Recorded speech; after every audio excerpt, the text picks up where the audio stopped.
नमस्कार, मी मनीषा जयप्रकाश। आपण पाहत आहात लोकसंदेश न्यूज। पाहूया आजच्या सविस्तर घडामोडी।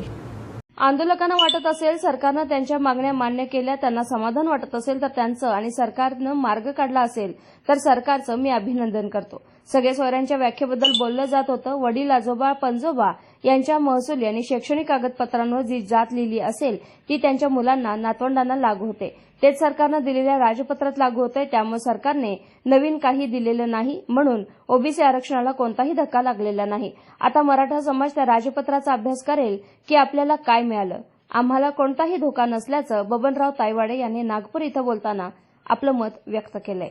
नाही, हे बघा, आंदोलनकर्ते ज्या बाबीकरिता आंदोलन करतात त्या सरकारने पूर्ण केल्या असं त्यांना वाटत असेल, त्यांचं समाधान झालं असेल आणि त्यांनी आंदोलन मागे घेतलं असेल तर मी त्यांचं अभिनंदन करीन आणि सरकारने त्यांना समाधानी केलं त्याबद्दल सरकारचं अभिनंदन करेन। पण महत्त्वाचा प्रश्न इथे आहे की कालपर्यंत सगळे सोयऱ्याबद्दलच्या व्याख्येबद्दल जे काही बोलल्या जात होतं, मी कालपर्यंत सुद्धा आपल्याशी बोलताना बोलत होतो की सगळे सोयरे म्हणजे काय, तर वडील आजोबा आणि पंजोबा यांच्या शैक्षणिक आणि महसुली कागदपत्रावर जी जात लिहिलेली असेल ती त्याच्या मुलांना आणि नातवंडांना लागत असते।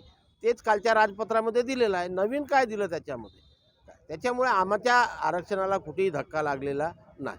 ज्या पद्धतीने जरांगे पाटील अडून बसले होते की ओबीसीतून आरक्षण घेणार आणि त्याचबरोबर सगळे सोयरे हे देखील त्यामध्ये नामोल्लेख असला पाहिजे, तर त्या पद्धतीचं राजपत्र आता सरकारने त्यांच्या हाती दिले, तुम्ही कसं पाहता? आता समाज त्या राजपत्राचा अभ्यास करेल, समाज त्या राजपत्राचा अभ्यास करेल आणि ठरवेल की आपल्याला काय मिळालं आणि काय नाही मिळालं। नंतर लोक त्याच्यावरती प्रतिक्रिया देतील। मी तुम्हाला आधी सांगितलं, मी जे म्हणत होतो तोच आहे जी आरमध्ये, दुसरं काहीच नाही, नवीन काहीच नाही।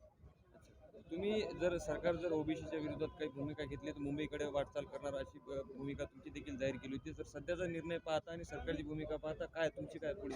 नाही, हे बघा की आता आमच्या कुठल्याच बाबीला धोका बसलेला नाही। ओबीसी समाजाशी सरकारने धोका केलेला नाही। सरसकट कुणब्यांचे प्रमाणपत्र दिले नाही आणि मराठा समाजाला सरसकट ओबीसीच्या आरक्षणातून आरक्षणही दिलेलं नाही। त्याच्यामुळे आमच्याशी कुठं धोका झालेला नाही। त्याच्यामुळे आम्हाला आता मुंबईला कूच करण्याची काही गरज नाही आहे। आम्ही समाधानी आहोत। सरकारने 29 सप्टेंबर 2023ला आम्हाला जो शब्द दिला होता तो त्यांनी पाळला आणि ओबीसी समाजावर कुठेही अन्याय केला नाही।